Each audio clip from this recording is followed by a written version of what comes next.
Hello, everybody. It's Reagan here. Welcome back to our Daniel series where we'll be walking through chapters 7 to 12. Today we're going to be doing chapter 8, and this is going to be a verse-by-verse walkthrough linking the biblical events with historical accuracy. This interpretation and all of the work that I've put through here and presenting to you is done by Dan Bruce. He put it out through his book, Daniel Unsealed, and you can find the link to go and download that book for free, read it yourself, and see his other work in the description below. So, like chapter 7, we find in chapter 8 can also be broken down into 3 parts as well. The first part is the description of the vision Daniel receives about the ram and the goat. Part 2 presents a chronospecific time period of when and how long these events will take place. And then Part 3 gives us a partial interpretation of the vision given in verses 1 to 12 of the chapter. The first 2 verses are simply setting the time and date of where the prophet Daniel was when he received the vision from God. Now Daniel received his second vision from God while he was still under the reign of Belshazzar of Babylon. So Daniel 8:1 reads, "In the 3rd year of the reign of King Belshazzar, a vision appeared to me, Daniel, after that which appeared to me at first." So just like in chapter 7, Daniel is now given a second vision of future events pertaining to the Jewish people. And this is happening about around 551 BC. Verse 2, "And I saw in the vision, and when I saw, I was in Susa, the citadel, which is in the province of Elam. And I saw in the vision, and I was at the Ulai canal." See, now Daniel is setting the exact location of his vision. Susa is in modern-day Iran, and the Ulai Canal, or river, runs close by to Susa. Here on this map, we can show you exactly where Susa is, and in the province of Elam. An interesting note as well is some scholars actually suggest that where the 4 rivers meet, right here, was the original location of the Garden of Eden. Talks about four rivers flowing out of it. So I mean, I believe that is a very interesting thing to point out. Now we'll jump into Daniel 8, 3, and 4. Now this is where the vision starts to get interesting. "I raised my eyes and saw, and behold, a ram standing on the bank of the canal. It had 2 horns, and both horns were high, but one was higher than the other. And the other one came up last. I saw the ram charging westward and northward and southward. No beast could stand before him, and there was no one who could rescue from his power. He did as he pleased, and he became great." Animals or beasts usually refer to empires when looking at prophecy, whether you're looking in Daniel or Revelation. So when we see the ram standing on the bank of the canal, here we're introduced to the Achaemenid Empire, the ram, established by Cyrus the Great in 559 BC, which we went over in chapter 7. The horns on the animals or beasts usually refer to specific kings or dynasties within the empire it is part of. Many of the same themes regarding empires and kings we also see in the book of Revelation. Another thing to note is that verse 20 of Daniel 8 partially interprets these verses for us, helping us gain a more exact understanding of what's being said. So when we look here, the ram, it had 2 horns. The 2 horns mentioned represent the kings of Media and Persia, and possibly the 2 dynasties within the Achaemenid Empire. So Cyrus the Great and his sons, and the Darian dynasty. Now they reigned the Achaemenid Empire from 559 BC to 331 BC. Okay, let's continue to verses 5 and 7.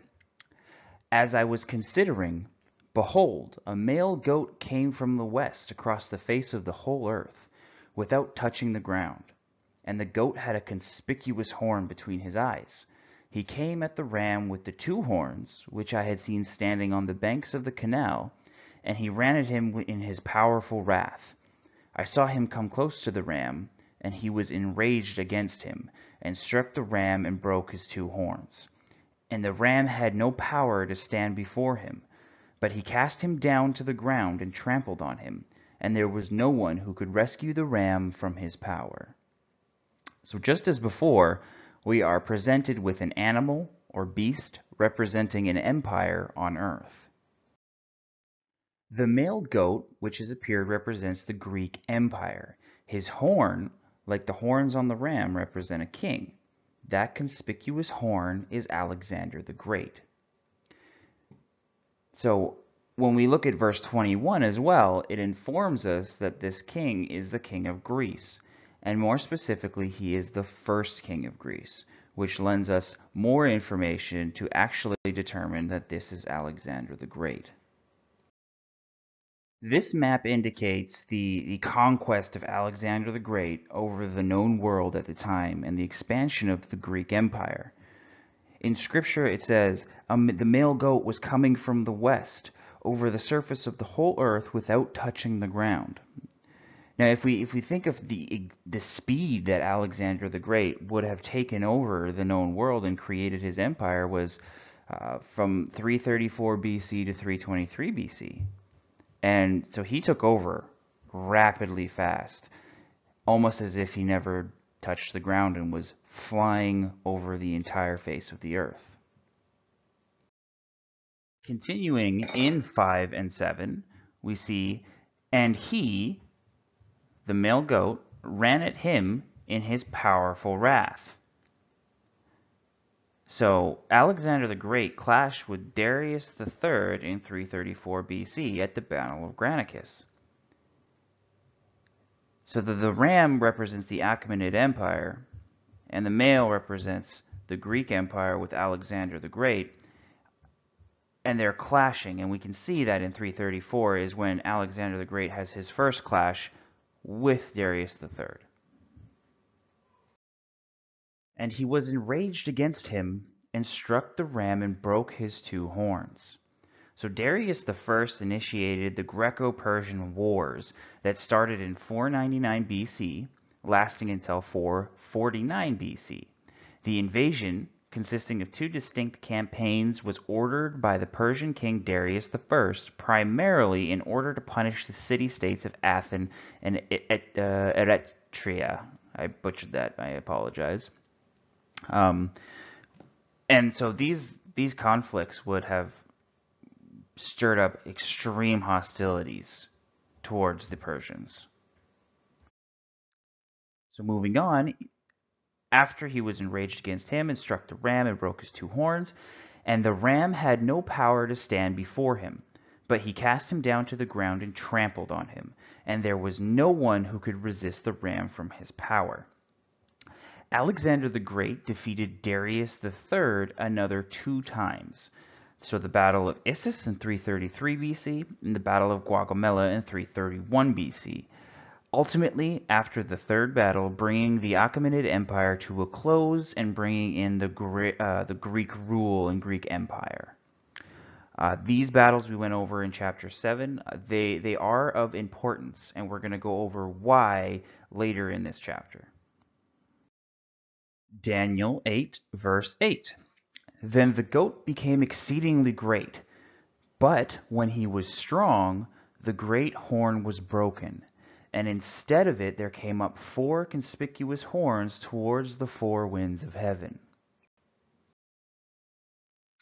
Then the goat became exceedingly great. So Alexander the Great brought the Greek Empire to its peak of power. He wanted to reach the ends of the world and the greater outer sea, and invaded India in 326 BC, winning an important victory over the Pauravas at the Battle of the Hydaspes. Alexander the Great had created one of the world's largest empires so far in history, making it exceedingly great. But when he was strong, the great horn was broken. In 323 BC, Alexander the Great died, failing to leave behind an heir for his empire. The great horn was broken at the height of his power. And instead of it, there came up 4 conspicuous horns towards the 4 winds of heaven. Because Alexander the Great failed to leave behind an heir for his empire, it resulted in decades of infighting within the Greek Empire, ultimately dividing it. The Battle of Ipsus in 301 BC divided the empire into 4 separate kingdoms. Cassander ruled Greece, Lysimachus ruled Asia Minor, Seleucus ruled Babylon and Persia, and Ptolemy ruled Egypt and Israel. And here's a map that shows the split of the kingdoms. We have Seleucus, Ptolemy, Lysimachus, and Cassander. Now we're going to jump to Daniel 8, 9 to 12. These passages are now referring to events in 175 BC, over 100 years later than Alexander. Out of one of them came a little horn, which grew exceedingly great towards the south, towards the east, and towards the glorious land. It grew great, even to the hosts of heaven.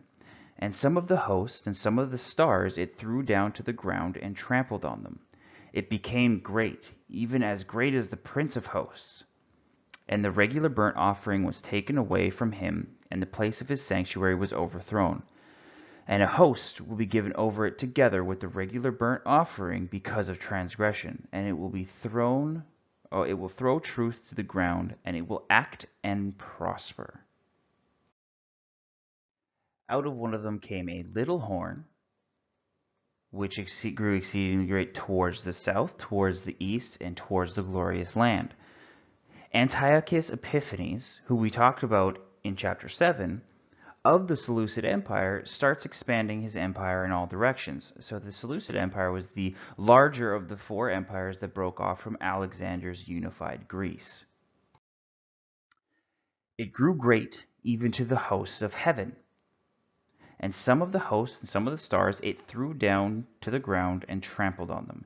It became great, even as great as the Prince of Hosts, and the regular burnt offering was taken away from him, and the place of his sanctuary was overthrown. Antiochus makes Hellenism the official religion in Judea and outlaws Judaism in 167 BC.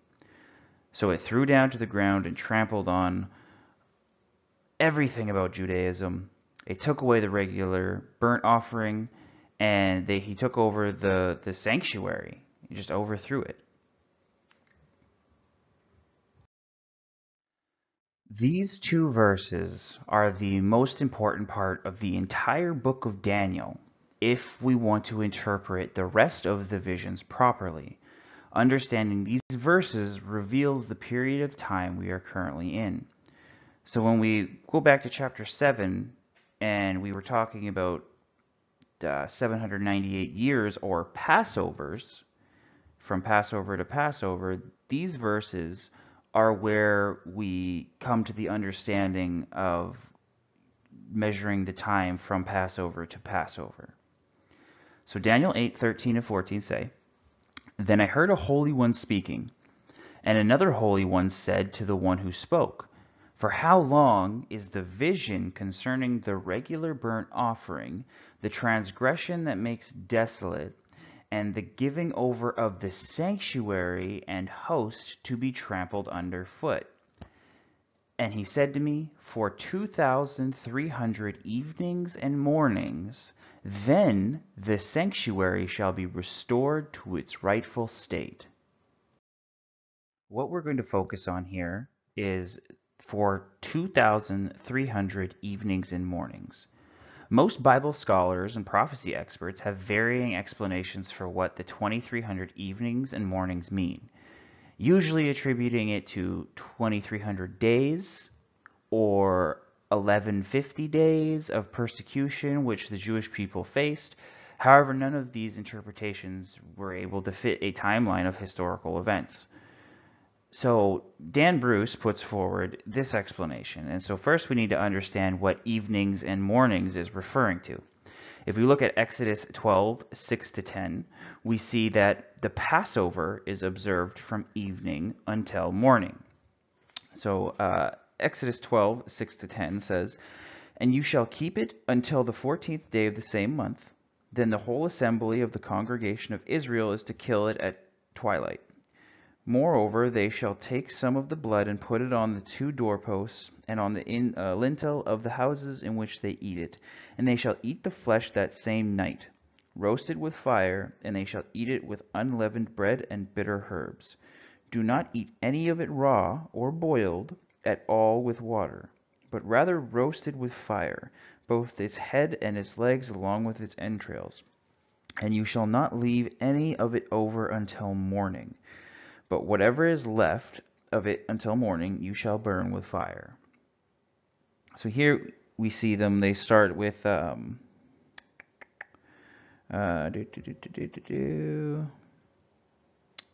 twilight. So nation is to kill it at twilight. So it starts at twilight and it ends in the morning. So from evening until morning. Now we focus on the sanctuary. So for 2300 evenings and mornings, then the sanctuary shall be restored to its rightful state. So 2300 evenings and mornings is then interpreted as 2300 Passovers from Passover to Passover, or simply, 2300 years until the sanctuary is restored to its rightful state. Now, stay with me because this is where it gets crazy good. So Daniel's vision in chapter 8 starts with the ram and the goat clashing together. That is the Achaemenid Empire and the Greek Empire in 334 BC, marking the starting point for the 2300 Passovers. Since the Passover of 334 BC had already happened before the Battle of Granicus, then we should start the count at Passover of 333 BC, leading to the last Passover to be in 1967, the year the Jews regained Jerusalem and the Temple Mount, the sanctuary. The question is not pertaining to anything other than how long is the vision concerning from the ram and goat until the return of the sanctuary. So because the vision starts with Alexander the Great going against the Achaemenid Empire, the first battle is the start, and when we count forward in time, the last Passover is in 1967 AD, the exact year the Israelis, the Jews, regained Jerusalem and the Temple Mount. Oh, I get goosebumps just rereading that and putting that up against history every time, to see how accurate and specific a prophecy was 2,500 years ago, and that it perfectly predicts events that happened within 80 years of my own life. Like, it's just incredible. Praise God. Now we're going to move past that, if we can, and jump into verses 15 and 17.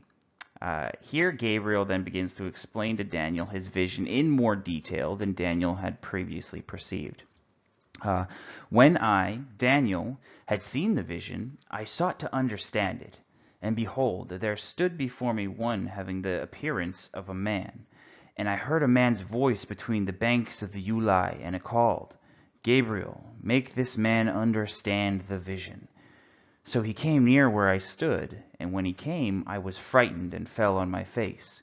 But he said to me, "Understand, O Son of Man, that the vision is for the time of the end." The angel Gabriel informed the prophet Daniel that his vision he had received is concerning the time of the end. For centuries, and probably longer, theologians have speculated what Daniel's visions meant, trying to discern whether they were in the end times which Gabriel spoke of. So understanding the events of 1967 fulfill the vision given to Daniel in chapter 8, give us a view of historically accurate accounts of events ranging from 559 BC to 1967 AD. Daniel 8, 18, and 19. And when he had spoken to me, I fell into a deep state with my face to the ground. And he touched me and made me stand up. He said, Behold, I will make known to you what shall be at the latter end of the indignation, for it refers to the appointed time of the end. Now, after witnessing the vision, Daniel obviously sought to understand it, so the angel Gabriel was instructed to reveal to Daniel the meaning of his vision. Daniel 8, 20 to 21. As for the ram that you saw with the two horns, these are the kings of Media and Persia. And the goat is the king of Greece. And the great horn between his eyes is the first king. So, like I was saying earlier, these verses just are here to interpret Daniel's vision, showing us which animals or beasts represent which empires. The ram's horns are revealed to be the kings of Media and Persia, the Achaemenid Empire, and the goat is revealed to be the king of Greece. His horn is specifically the first king. History shows us that that king was Alexander the Great. Daniel 8, 22 and 23. As for the horn that was broken, in place of which four others arose, the four kingdoms shall arise from his nation, but not with his power. And at the latter end of their kingdom, when the transgressors have reached their limit, a king of bold face, one who understands riddles, shall arise. So Alexander's death resulted in the decades of fighting within the Greek Empire, which we went over, and it divided the empire. Battle of Ipsus in 301 BC is what divided it. And so we go back over the Cassander ruled Greece, Lysimachus, I'm always butchering that, ruled Asia, Seleucus ruled Babylon, and Ptolemy ruled Egypt and Israel. And at the latter end of their kingdom, a king of bold face who understands riddles shall arise. Again, we see the rise of Antiochus IV Epiphanes. So Antiochus Epiphanes became king of the Seleucid Empire in 175 BC. Daniel 8, 24 and 25. His power shall be great, but not by his own power. And he shall cause fearful destruction, and shall succeed in what he does, and destroy mighty men and the people who are the saints. By his cunning he will make deceit prosper under his hand, and in his own mind he shall become great. Without warning he shall destroy many, and he shall even rise up against the prince of princes, and he shall be broken, but by no human hand. Here Daniel's going into a little bit more detail about Antiochus Epiphanes. So he shall cause fearful destruction. So he outlawed Judaism, he outlawed circumcision, he dedicated the temple to Zeus, slaughtered a pig on the altar in the temple, erected a pagan altar in the temple, and stopped daily sacrifices. So he had a lot of power, and he shall cause fearful destruction, and shall succeed in what he does, and destroy mighty men, and the people who are the saints, and in his own mind he shall become great. He persecuted the Jewish people, and in December of 167 BC, the Maccabees led a revolt. And he shall even rise up against the prince of princes, and he shall be broken, but by no human hand. Antiochus Epiphanes died in 163 BC of an unknown disease, but by no human hand. The accuracy is just astounding. We are left with a reassurance that the vision concerning the evening and mornings, The years of the prophecy are true. And after Daniel has seen everything which is to happen, he gets physically sick and stays in bed for days contemplating what he has seen. Daniel 8:26-27 says, "The vision of the evenings and the mornings that has been told is true. But seal up the vision, for it refers to many days from now. And I, Daniel, was overcome and lay sick for some days. Then I rose and went about the king's business, but I was appalled by the vision and did not understand it." I mean, think about it. Daniel got to see the destruction of the temple in his previous vision. The Jews go in and out of exile multiple times.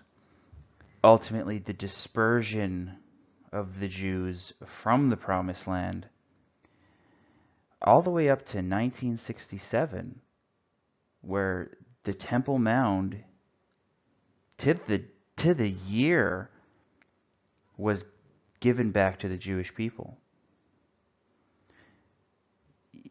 He probably saw the Holocaust, couldn't understand it, but was sick. Now, this is just what I think, but it makes sense.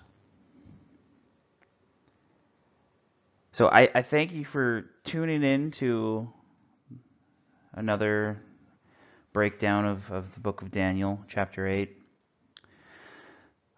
Don't take any of this as absolute truth. Please go research it yourself. Go dig into the Word of God. Go dig into history. Go download the book from Dan Bruce and see his words and how he brings it all together. He is the author that brought this information to my attention. I think he's the only person to have ever cracked the code. And you will get a lot more information from his book than you are going to get from my presentations. But again, do your own research. Don't believe a word I say. Go and confirm it yourself. Pray about it. And may the Lord bless you, and go in peace.